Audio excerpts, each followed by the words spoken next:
Hello students, yesterday we have discussed about the friction कि friction क्या चीज़ है। ये हमने पता चला कि ये जो है अगर बॉडी खड़ी हुई है, कोई मोशन नहीं है, उस टाइम पे जो फ्रिक्शन है दो सरफेसिस के बीच में, उसको हमने बोला स्टैटिक फ्रिक्शन। और वहाँ से हमें पता चला कि एक बॉडी के ऊपर स्टैटिक अगर वो पोजीशन में खड़ी हुई है, आप अगर सामने से फोर्स लगाते हो तो उससे अपोजिट डायरेक्शन में लगता है, अगर पीछे से लगाते हो तो भी उससे अपोजिट डायरेक्शन में लगता है। एक जैसे बड़ा ट्रक खड़ा हुआ है, उसके ऊपर एक आदमी फोर्स लगाता है तो वो ट्रक उस आदमी के ऊपर उतना ही फोर्स लगाता है जितना वो अकेला लगा रहा है, ना कि कम ना कि ज्यादा। अगर कम लगाएगा तो एक आदमी उस ट्रक को धकेल देगा, ट्रक ज्यादा फोर्स लगा देगा और आदमी कम लगाएगा तो ट्रक आदमी को धकेल देगा। ऐसा नहीं होता है। फिर दो आदमी लगते हैं उस पर तो फिर क्या होता है, ट्रक उतना ही फोर्स लगाता है, मतलब फ्रिक्शन की वजह से, जितना वो दोनों मिलके लगा रहे हैं। वहां पे भी ऐसा नहीं है कि वो दोनों आदमी उस ट्रक को पीछे धकेल देंगे या वो ट्रक जो है उन दोनों आदमी को पीछे धकेल देगा। तो स्टैटिक फ्रिक्शन जो है, इसका एक बड़ा अच्छा ये करिश्मा है, नेचर ने दिया है कि this is self adjusting friction. आप आगे लगा रहे हो पीछे लगेगा, पीछे लगा रहे हो आगे लगेगा। दूसरी बात, आप कम लगा रहे हो तो फ्रिक्शन फोर्स भी कम लगेगा, सेल्फ एडजस्टेबल है। ज्यादा लगा रहे हो तो अपने आप ज्यादा लगेगा। तो ये इसकी बात हुई। अब फिर हमें पता चला कि वो मैक्सिमम वैल्यू स्टैटिक फ्रिक्शन की जिसके बाद वो चलना शुरू कर दे, उसको फिर हमने नाम दे दिया लिमिटिंग फ्रिक्शन। और जब एक बॉडी चलना शुरू कर देती है, फिर भी दो सरफेसिस के बीच में जो वो उनका आपस में रिलेटिव मोशन है, उनके बीच में एक फ्रिक्शन फोर्स बना रहता है और उसका नाम दे दिया काइनेटिक फ्रिक्शन। तो ये तो हम उनको सीख गए लैंग्वेज की फॉर्म में कि ये कैसे कैसे डिफाइन करना है and what is their physical significance. आज हम सीखेंगे आगे कि इनकी वैल्यू कैसे निकालें, क्या कि कौन सा जो फ्रिक्शन है कोई भी, उसका मैग्नीट्यूड कितना होगा, फार्मूला वाइज कैसे डिफाइन करें। तो उसके लिए फर्स्ट ऑफ ऑल आज हम शुरू करते हैं लॉ ऑफ फ्रिक्शन, कि ये जो फ्रिक्शन फोर्स है किस लॉ को फॉलो करता है, कितना होता है, वहां से फिर उसका मैग्नीट्यूड हम स्टडी करेंगे। तो लॉ ऑफ फ्रिक्शन,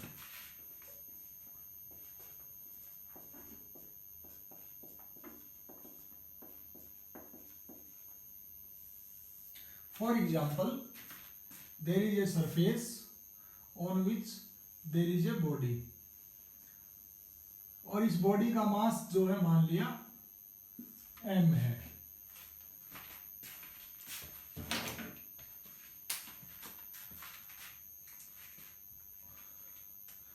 अगर इस बॉडी का मास m है तो इसका वेट कितना होगा, mg। According to Newton third law of motion, जितना एक्शन ये करेगा नीचे उतना ही रिएक्शन ये सरफेस इस बॉडी के ऊपर लगाएगा, तो एक रिएक्शन फोर्स भी जनरेट होगा R। जब हम इस बॉडी को चलाने की कोशिश करेंगे, अगर उधर चलाने की कोशिश करेंगे तो इधर एक फ्रिक्शन फोर्स आएगा, इधर चलाने की कोशिश करेंगे तो उधर एक फ्रिक्शन फोर्स आएगा, और इसका नाम है फ्रिक्शन फोर्स। तो लॉ ऑफ फ्रिक्शन क्या कहता है कि ये जो friction force between these two surface है, this is directly proportional to this normal reaction. मतलब अगर ये बॉडी ज्यादा हैवी होगी तो इसका mg की वैल्यू ज्यादा होगी, तो नॉर्मल रिएक्शन की वैल्यू ज्यादा होगी, और f जो है उसके डायरेक्टली प्रोपोर्शनल है। अगर ये बॉडी जो है लाइट इन वेट होगी तो mg की वैल्यू भी कम होगी, तो नॉर्मल रिएक्शन की वैल्यू भी कम होगी, तो उस सिचुएशन में f की वैल्यू भी कम होगी। तो according to law of friction,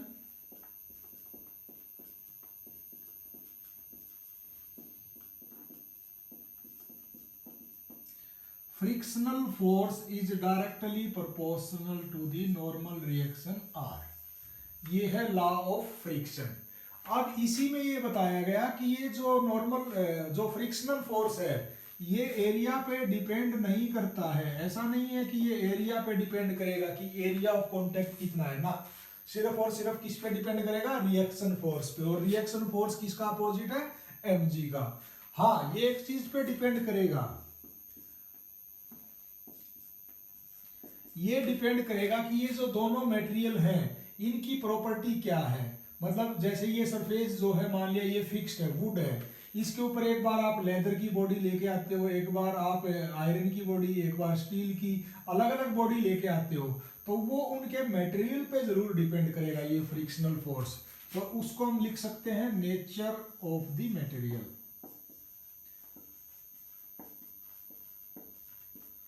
दूसरा ये डिपेंड करेगा कि ये कंडीशन कैसी है इन दोनों सरफेस के बीच में। क्या इन दोनों सरफेस के बीच में सिर्फ एयर है, क्या इन दोनों सरफेस के बीच में ऑयल है, क्या इन दोनों के बीच में ग्रीस है। तो अलग अलग चीजें बीच में होने से, क्या इन दोनों के बीच में सैंड है, मतलब डस्ट पार्टिकल, सैंड मिट्टी टाइप में, तो ये अगर अलग अलग मटेरियल अगर इन दोनों के बीच में होंगे तो फ्रिक्शन फोर्स की वैल्यू भी अलग अलग होगी। तो फ्रिक्शन फोर्स एरिया पे डिपेंड नहीं करता, ये सिर्फ नेचर ऑफ मटेरियल पे डिपेंड करता है और कंडीशन कैसी है उन दोनों के बीच, मतलब एयर है, ग्रीस है, ऑयल है, condition between them, condition between these surfaces. तो ये फ्रिक्शन फोर्स इस पे डिपेंड करता है। This is law of friction. इसी में अगर इसको और आगे बढ़ते हैं, अगर इस प्रोपोर्शनलिटी निशान को हटाते हैं तो F is equal to mu into R and mu is known as coefficient of friction. इसको कोफिशिएंट ऑफ लिमिटिंग फ्रिक्शन भी बोलते हैं, क्योंकि अभी बॉडी चलना शुरू नहीं हुई है। अगर बॉडी चलना शुरू हो जाएगी तो फिर क्या होगा, फिर जो फ्रिक्शन फोर्स लगेगा उस फ्रिक्शन फोर्स को हम क्या बोलते हैं, उस फ्रिक्शन फोर्स को हम बोलते हैं काइनेटिक फ्रिक्शन। अगर बॉडी चलना शुरू कर देती है तो दूसरी situation, when body start moving, उस सिचुएशन में जो फ्रिक्शन का नाम हम देते हैं उसका नाम देते हैं काइनेटिक फ्रिक्शन। और इस काइनेटिक फ्रिक्शन फोर्स को हम रिप्रेजेंट करेंगे F, इसके नीचे छोटा सा K, F K। तो और तो सब कुछ सेम रहेगा, mg वेट है इसका, इसकी वजह से नॉर्मल रिएक्शन R जनरेट होगा, लेकिन उस टाइम पे जब ये चलना शुरू कर देंगे तो उस फ्रिक्शन का नाम देंगे काइनेटिक फ्रिक्शन Fk। तो वहां पर भी law of friction same as it is valid रहेगा। Fk kinetic friction is directly proportional to normal reaction. यहाँ पे अगर इस प्रोपोर्शनलिटी के निशान को हटाएंगे तो अब जो यहाँ पे म्यू आएगा इसके नीचे लगा देंगे म्यू के। इसका नाम तो है कोफिशिएंट ऑफ फ्रिक्शन, या कोफिशिएंट ऑफ फ्रिक्शन के साथ काइनेटिक फ्रिक्शन ना भी लिखो तो ये अंडरस्टूड है। दिस इज कोफिशिएंट ऑफ, गलत बोल गया मैं, sorry, coefficient of limiting friction. अगर आप लिमिटिंग वर्ड ना भी लगाओ तो भी इससे ये समझ में आएगा कि this is in stationary position. लेकिन जब आप चलने के बाद काइनेटिक, मतलब जब वो मोशन में आ जाती है तो फिर हमें ये लगाना पड़ेगा word coefficient of kinetic friction, coefficient of kinetic friction. और ये जो कोफिशिएंट ऑफ काइनेटिक फ्रिक्शन है इसकी वैल्यू क्या होगी, Fk डिवाइडेड बाई R, और इसकी वैल्यू क्या होगी F बाई R। तो कोफिशिएंट ऑफ लिमिटिंग फ्रिक्शन की वैल्यू क्या होगी, coefficient of limiting friction divided by, sorry, limiting frictional force divided by normal reaction R। Coefficient of kinetic friction की वैल्यू क्या होगी, फ्रिक्शनल फोर्स इन काइनेमेटिक या kinematic frictional force divided by normal reaction R। तो ये होता है coefficient of friction. अब ये जो कोफिशिएंट ऑफ फ्रिक्शन लिमिटिंग में है, क्या ये सारे रूल उसमें भी वैलिड है? जैसे यहां माना कि force of friction is independent of area, बिल्कुल यहाँ पे भी वैलिड है। फोर्स ऑफ लिमिटिंग या kinetic friction is independent of area, not a function of area. Area से कोई फर्क नहीं पड़ता। Frictional force, kinetic frictional force क्या नेचर ऑफ मटेरियल पर डिपेंड करेगा? हाँ बिल्कुल करेगा। क्या कंडीशन बिटवीन देम डिपेंड करेगा? बिल्कुल करेगा। तो ये दोनों चीजें यहाँ पे भी वैलिड है। Nature of material and conditions. एक दूसरी जो कंडीशन है यहाँ पे वो ये है, क्या ये जो फ्रिक्शन फोर्स जब ये बॉडी चल रही है क्या इसकी स्पीड पे डिपेंड करेगा? ऐसा तो नहीं है कि इसके ऊपर आप बॉडी को ऐसे चला रहे हो, मान लिया धीरे चला रहे हो तो कम फ्रिक्शन है और तेज चला रहे हो तो ज्यादा है, या इसका उल्टा धीरे चला रहे हो तो ज्यादा और तेज चला रहे हो तो कम। ऐसा बिल्कुल नहीं होगा। जो ये काइनेमेटिक फ्रिक्शन है, this is not depending upon the velocity या relative velocity between two surface, ऐसा कभी नहीं होगा। एक चीज और रह गई, क्या ये टेम्परेचर पे डिपेंड करता है? यस। अगर आप टेम्परेचर को चेंज कर दोगे, गर्म कर दोगे तो फ्रिक्शन कुछ और होता है, दो सरफेसिस के बीच में, और ठंडा कर दोगे तो फ्रिक्शन कुछ और होता है, और ये दोनों ही सिचुएशन में होता है। अब कोफिशिएंट ऑफ फ्रिक्शन, अगर आपसे क्वेश्चन पूछा है what is coefficient of friction, this is equal to frictional force divided by normal reaction. Frictional force divided by normal reaction, frictional force divided by normal reaction.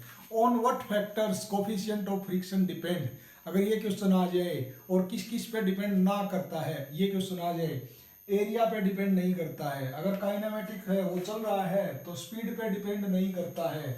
दूसरी बात, किस पे depend करता है, नेचर ऑफ मटेरियल क्या है, इन दोनों body का अलग अलग जो ये बनी हुई है इनका मटेरियल क्या है, कौन वुड की है कौन सिल्वर की है, मतलब कॉम्बिनेशन डिपेंड अगर करता है।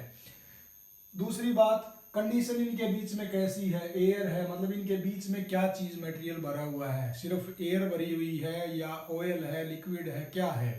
और लास्ट क्या है, टेम्परेचर पे डिपेंड करता है। तो कोफिशिएंट ऑफ फ्रिक्शन के बारे में इतना ही है। कोफिशिएंट ऑफ फ्रिक्शन, अगर खाली कोफिशिएंट ऑफ फ्रिक्शन बोला जाए तो समझ जाओ वो काइनेमेटिक फ्रिक्शन की बात कर रहा है, और सॉरी लिमिटिंग फ्रिक्शन की बात कर रहा है। और अगर काइनेमेटिक फ्रिक्शन के बारे में उसको बात करनी होगी तो वो अपने आप लिख के देगा, कोफिशिएंट ऑफ काइनेमेटिक फ्रिक्शन। इसमें हमें ये वर्ड जरूरी है लिखना, या ना भी लिखे तो हमें अपने आप समझ में आ जाएगा, दिस इज लिमिटिंग फ्रिक्शन। तो ये all about the coefficient of friction और लॉ ऑफ फ्रिक्शन से जो आया है। अब आगे चलते हैं।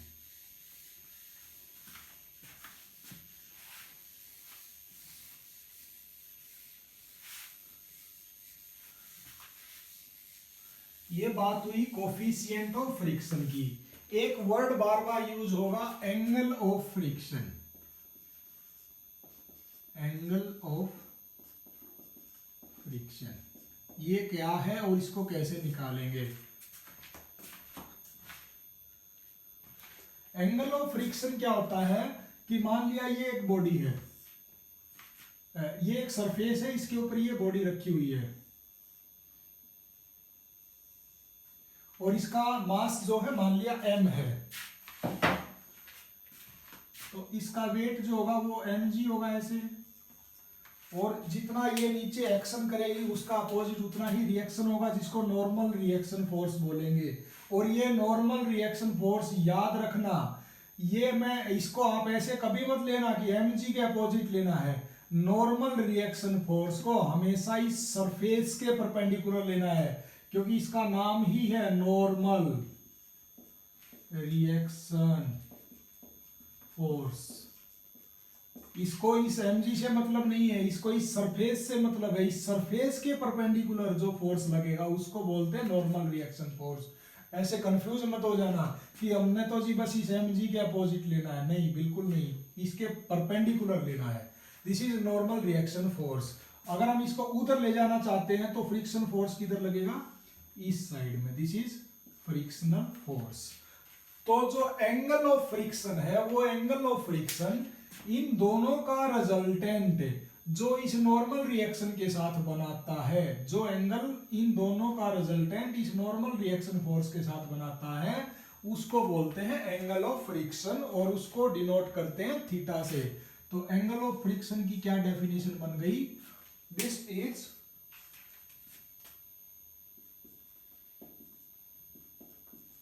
the angle between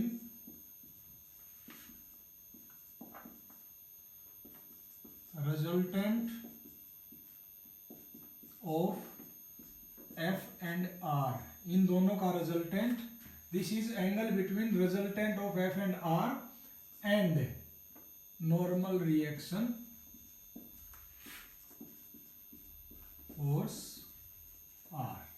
तो ये वो एंगल है जो इन दोनों का रिजल्टेंट आएगा और इस R के साथ वो रिजल्टेंट एंगल बनाएगा। तो सबसे पहले तो इनका रिजल्टेंट निकालना है। अब वेक्टर ने आपको अगर दो वेक्टर ऐसे दे दिया, एक A है एक B है, मैं बोलूं इनका रिजल्टेंट निकालो, कैसे निकालोगे, पहले A को ऐसा बना दिया, जहाँ पे A खत्म होता है वहां से B को शुरू कर दिया, जहाँ पे लास्ट वाला खत्म होता है फर्स्ट वाले के इनिशियल से जहाँ से शुरू करते हो आप, और लास्ट वाला जहाँ पे खत्म होता है उसको ऐसे मिला देते हो।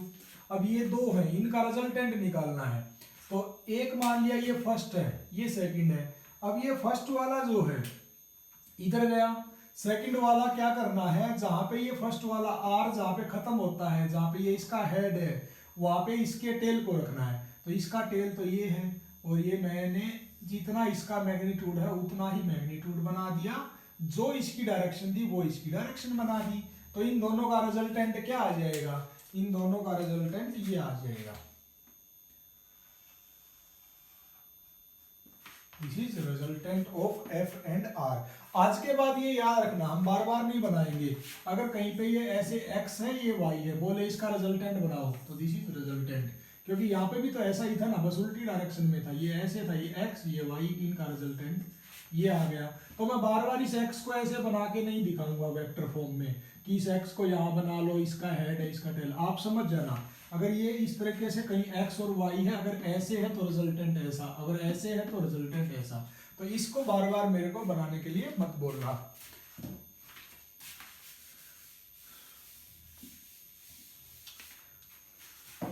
तो डेफिनेशन क्या है, this is angle between resultant of F and R. Resultant तो ये आ गया, एंड रिएक्शन फोर्स। तो इन दोनों के बीच में एंगल कितना है, इन दोनों के बीच में एंगल तो ये है थीटा, और इस थीटा का नाम क्या है, एंगल ऑफ फ्रिक्शन। ये यहां तक आर है और ये एफ है, क्योंकि मैग्नीट्यूड तो इतना ही है। अब अगर इस थीटा को निकालना है तो ये ट्रायंगल मान लेते हैं ओ ए बी।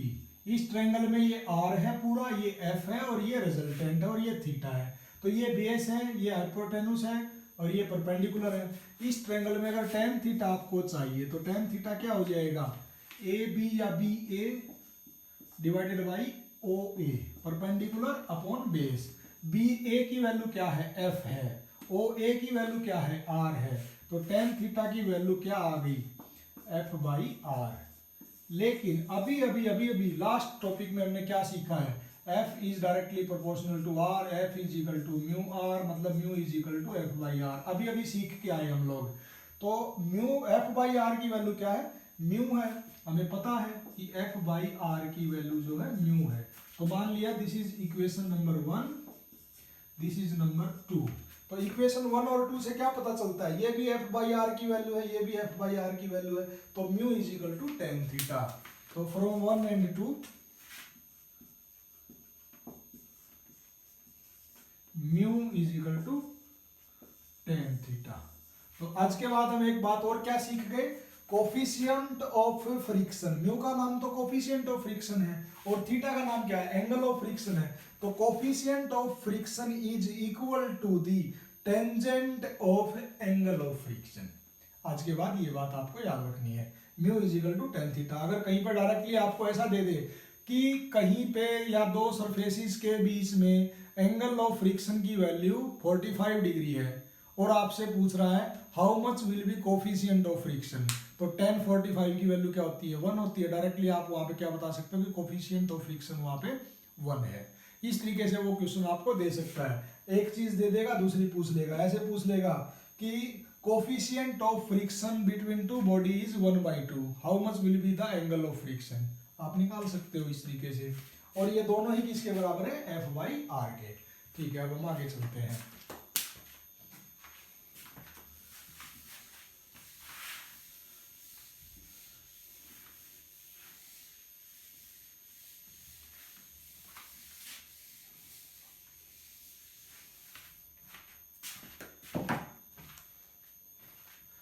अब अगर ये सरफेस एक ऐसा है और इसके ऊपर ये बॉडी ऐसे रखी हुई है, अगर इस सरफेस को आप ऐसे इंक्लाइन करते जाओगे, जैसे मैं इसको समझाने की कोशिश करता हूं,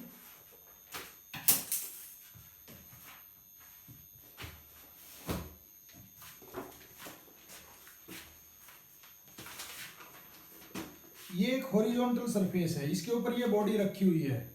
अगर इस सरफेस को आप ऐसे उठाते जाओगे उठाते जाओगे उठाते जाओगे, एक एंगल ऐसा आएगा कि ये बॉडी जो है ये इधर से चल के अपने आप नीचे आना शुरू हो जाएगी। दोबारा करके दिखाता हूं। ये एक हॉरिजॉन्टल सरफेस है, प्लेन सरफेस है, इसके ऊपर ये बॉडी रखी हुई है। अब अगर आप इसको ऐसे इंक्लाइंड करते जाओगे उठाते जाओगे, तो एक एंगल ऐसा आएगा जिसके बाद ये बॉडी जो है चलना शुरू कर देगी। तो उस एंगल को हम बोलते हैं एंगल ऑफ रिपोज या एंगल ऑफ स्लाइडिंग। चलना क्या है, स्लाइड करना है। तो उसकी वैल्यू कितनी होगी, कैसे निकालेंगे, वो हम डिस्कस करेंगे। मान लिया इस सरफेस को हमने इतना इंक्लाइंड कर दिया और उस टाइम पे जो ये बॉडी है चलना शुरू कर देगी। मान लिया इसका मास जो है m है, तो वो मिनिमम एंगल जिस एंगल पे ये बॉडी चलना शुरू कर देगी उसका नाम है एंगल ऑफ रिपोज या angle of sliding. Angle of sliding, sliding मतलब अपने आप से स्लाइड करना शुरू कर दे, फिसलना शुरू कर दे। एंगल ऑफ स्लाइडिंग और एंगल ऑफ रिपोज।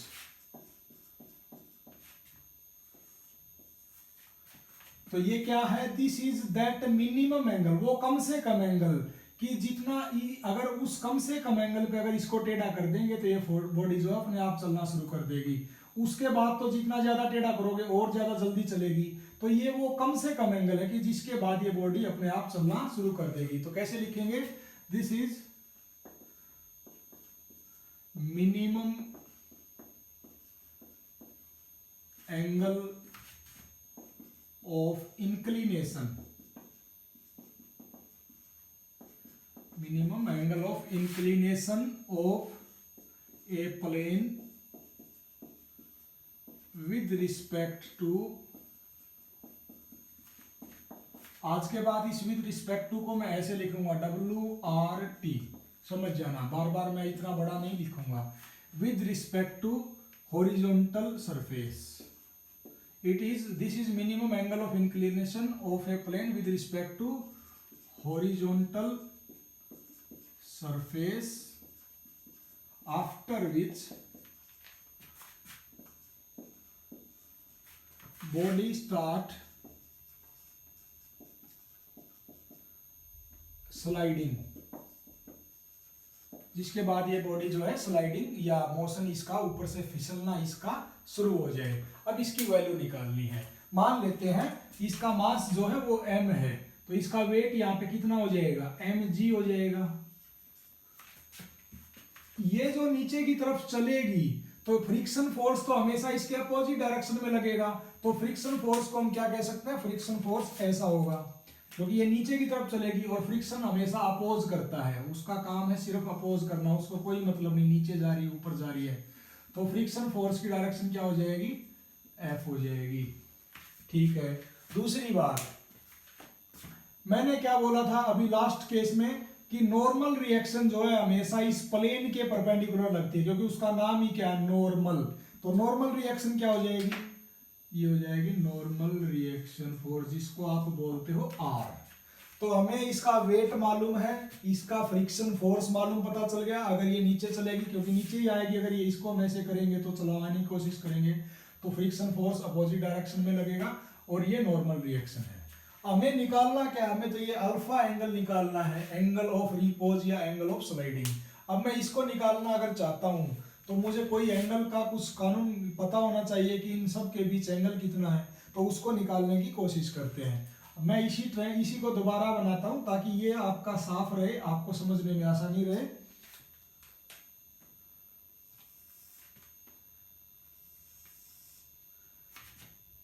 ये गया normal reaction force,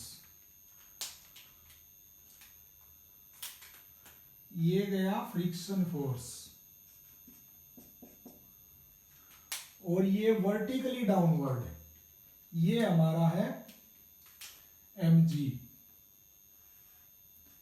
this is mg, और ये अल्फा एंगल जो कि हमें निकालना है।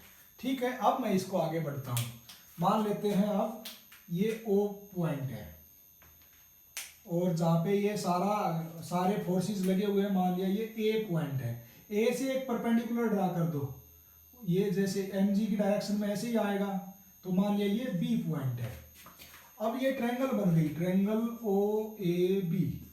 इस ट्रायंगल में टोटल एंगल कितने होंगे, ये तो 90 डिग्री हो गया, तो 180 डिग्री होना है टोटल। टोटल किसके बराबर होगा, 180, 90 plus alpha plus this angle, तो ये एंगल कितना हो जाएगा, ये एंगल हो जाएगा, मान लिया इस ट्रायंगल का नाम है OAB, OAB, तो ये हो जाएगा 180 माइनस ये बाकी के दो एंगल, बाकी के दो है 90 प्लस अल्फा, तो ये कितना बचेगा 90 माइनस अल्फा। तो ये एंगल कितना आ जाएगा 90 माइनस अल्फा। अब हम क्या करते हैं, इस mg को रिजोल्व कर लेते हैं। इस mg को जब रिजोल्व करना है क्या करेंगे, एक बार तो इस बेस की डायरेक्शन में और एक बार इसके परपेंडिकुलर। तो इसको देखो मैं अलग से बना के दिखा देता हूं।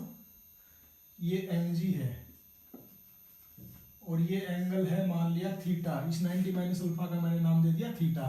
तो मैं कह रहा हूं इसको रिजोल्व करो। रिजोल्व आप एक बार तो जिस डायरेक्शन में इसने एंगल बनाया है, हमने ये सिखाया था आपको, अगर ये a है और ये थीटा है, जिस डायरेक्शन में एंगल बनाता है उधर तो होता है a cos थीटा और इसके परपेंडिकुलर होता है a sin थीटा। ये थीटा की वैल्यू भले ही कुछ भी हो, अगर हमने इसको रिजोल्व करना है तो कैसे करेंगे, इसको ऐसे रिजोल्व करेंगे mg cos थीटा।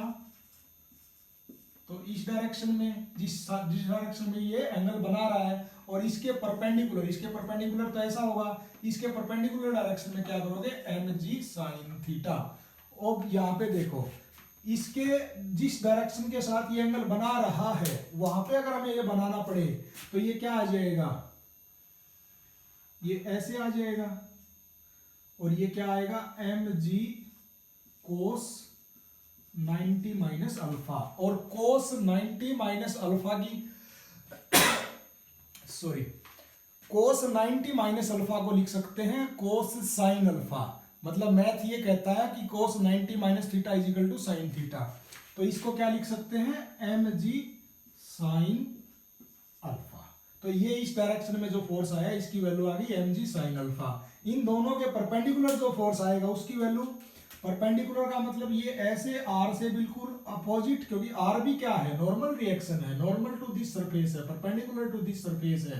तो इसके बिल्कुल अपोजिट डायरेक्शन में जो आएगा उसकी वैल्यू क्या आएगी mg sin 90 माइनस अल्फा। और अगर ये sin 90 माइनस अल्फा को हम लिख सकते हैं cos अल्फा, जैसे cos 90 माइनस अल्फा को लिख सकते हैं sin alpha, sin 90 minus alpha को लिख सकते हैं cos अल्फा।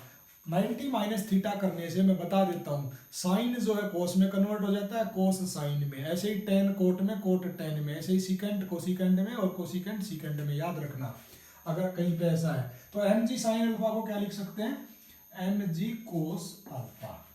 अब हमारे पास टोटल कितने फोर्स हो गए, एक तो हो गया mg, एक हो गया ये mg cos अल्फा, एक हो गया mg sin अल्फा, एक हो गया f और एक हो गया r।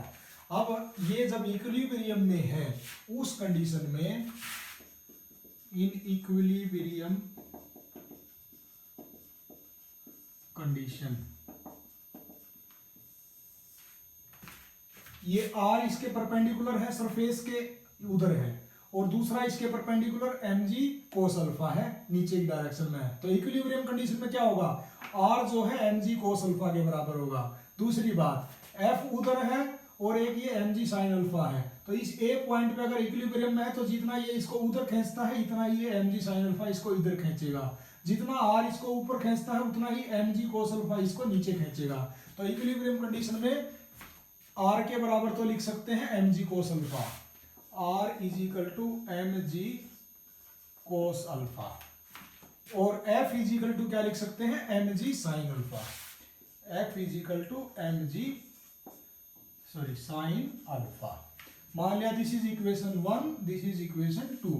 अब अगर आप 2/1 कर देते हो, 2 डिवाइडेड बाई 1, तो ये क्या आ जाएगा f divided by r left side में। राइट साइड में क्या आ जाएगा mg sin alpha divided by mg cos alpha.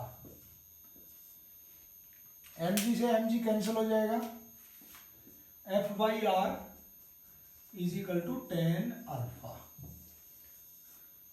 अब हमें पता ही है पहले से ही कि mu is equal to f बाई r होता है, और ये f बाई r एक और आ गया तो is equal to tan alpha. तो coefficient of friction is equal to क्या आ गया, tangent of angle of sliding या एंगल ऑफ रिपोज। तो एंगल ऑफ फ्रिक्शन की एंगल ऑफ स्लाइडिंग की वैल्यू किसके बराबर आ गई, कोफिशिएंट ऑफ फ्रिक्शन के टेंजेंट के इनवर्स के बराबर आ गई। तो आज हम यहीं पे स्टॉप करते हैं। इसको आप 2 बार जरूर अपने घर पे कॉपी से इसको वो करके देखना, आराम से प्रैक्टिस करके कि ये एंगल कैसे रिजोल्व किए, नहीं तो आप फिर बाद में बोल जाओगे। और इसी तरीके के अभी बहुत सारे केस हम स्टडी करने वाले हैं आने वाले 2-3 दिनों में। Thank you.